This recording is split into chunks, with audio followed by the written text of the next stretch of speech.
If you've ever seen a gaggle of coaches hovering around the scoreboard at a competition, looking like they're trying to calculate the mass of dark matter in the universe and wondered, what the hell are they doing? Then ATG is here to help. They're counting attempts, and in this video, we'll go over the basics of this dark art. What it is, why you do it, and how it works in competition. We'll start by covering some of the theory around attempt counting and then look at some real-world practical examples. Attempt counting is part art, part science, and a lot of luck, with just a hint of cinnamon thrown in for good measure. Put simply, it's a means of determining roughly how long an athlete has until they step on the platform for an attempt. This is important for planning out the weight an athlete should be lifting at specific moments of the warm-up process, with the ultimate goal of an athlete taking the last and heaviest warm-up roughly 2 or 3 minutes before their first platform attempt. It is also important for determining how much time an athlete has between second and third attempts, which can then influence whether more warm-ups need to be taken. Without counting attempts, an athlete is flying blind and risks warming up too early or too late. Counting attempts provides an athlete with an individualized warm-up plan, and when it's done right, it responds to the athlete's needs and the changing nature of the competition. Let's look at the basics of counting. There are a few variables to keep in mind: the athlete and their declared opening attempt, the other competitors and their declared attempts, the competition start, and the order of lifting. To get a grasp of the absolute basics, let's imagine the ideal and easiest scenario: counting for Lasha at the Roma 2020 World Cup. Lasha was opening at 200 kilograms in the snatch, significantly higher than any of his competitors. This meant that everyone else would finish lifting before he came out for his opening attempt. To count attempts until Lasha's opener, we simply count the number of athletes and their lifts. In this case, there were 7 other competitors, which meant 21 attempts before Lasha. 7 athletes, 3 attempts each, 21 total. As a general guide, I like to assume that 1 attempt equals about 1 minute. We'll get to some complicating factors later, but let's stick with that for the time being and pretend everything is going textbook. From the start of the session, we have 21 attempts before our athlete, Lasha, goes out, or roughly 21 minutes. Remember that before the session starts, there is also a 10-minute clock after athlete introductions. So altogether, we've got about 31 minutes. In this example, let's say we want our Lasha taking a lift about every 3 minutes. We can write out a schedule based around that approach. I'm going to deviate here from Lasha's actual warm-ups for the sake of clarity and simplicity. To do this, we just count by threes, starting with our planned total warm-up time and finishing with the last warm-up, so 30, 27, 24, 21, and so on. We then build our warm-up like this. At 3 attempts or minutes out, 190, 6 out, 180, 9 out, 180, and so on. Now we know that once the session starts, our hypothetical Lasha has 21 attempts or minutes. So when the first athlete is on the platform, Lasha should be taking 140 kilos. I like to mark that as well in my warm-up sheet. As the competition progresses, we count the number of attempts left and instruct our athlete accordingly. When we count that 9 attempts remain, our athlete takes 180 for the first time. When only 3 attempts remain, they take their last warm-up at 190 kilos. In the real world, things are rarely this simple, but it gives you an idea of the basics. Now let's look at some complicating factors.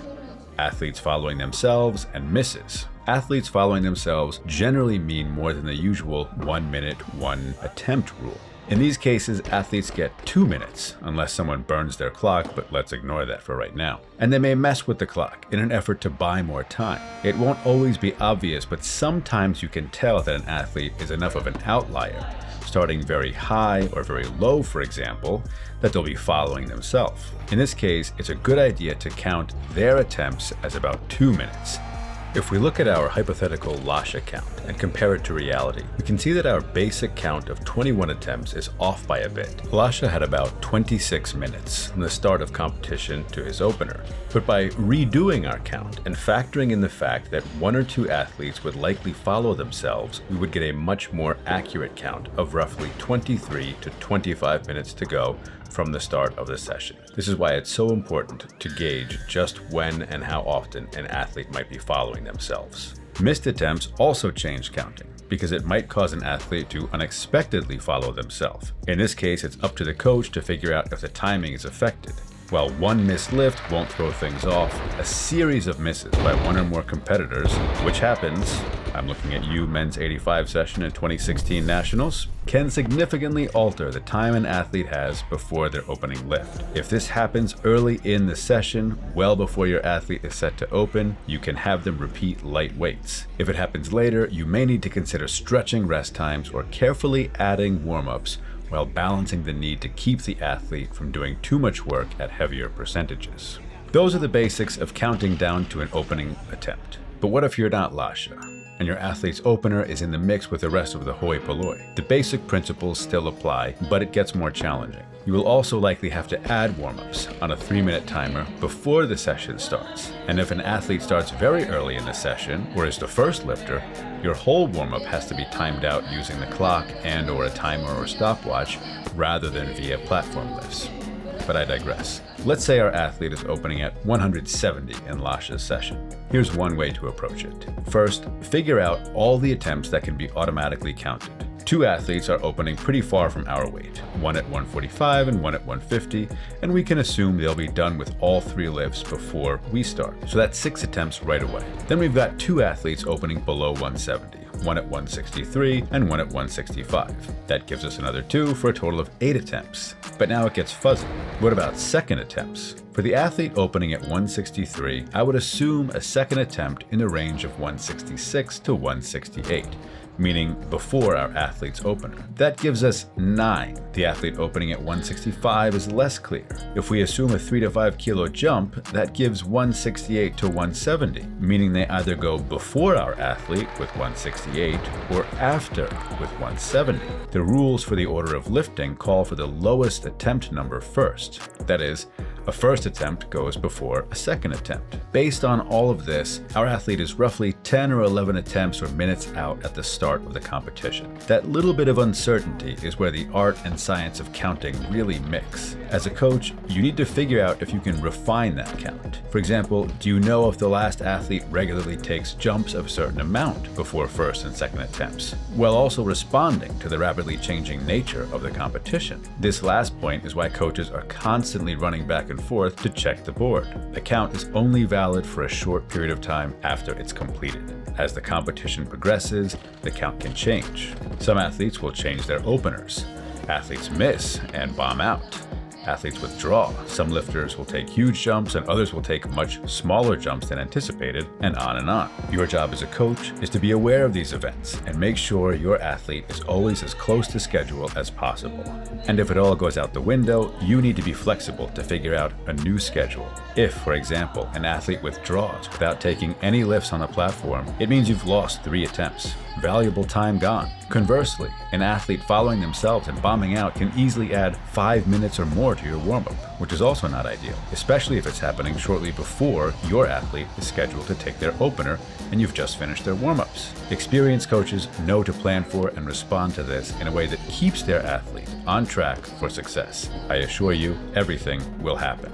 I also like to err on the side of being conservative in my counting. That is, giving my athletes more time rather than holding them right on the edge of being on schedule. This occasionally means having to add attempts to the planned warm-up strategy, but if your athlete is in good shape, 1 or 2 extra lifts, even if done at 80% or more, won't take away from their platform potential. As a final note, it's always good to plan for what noted war criminal Donald Rumsfeld called unknown unknowns. That is, things happening that you don't even know might happen. This is partly why I like warm-up lifts loosely written every 3 minutes. It allows for easily adding lifts with plenty of time. I also like to write down ranges for platform attempts, something I learned from former USAW High Performance Director Pete Roselli, and which I imagine many coaches do. Basically, this just means giving yourself a range of weights to pick from on platform attempts based on how things are going. In short, you want to give yourself options in the face of unknown unknowns.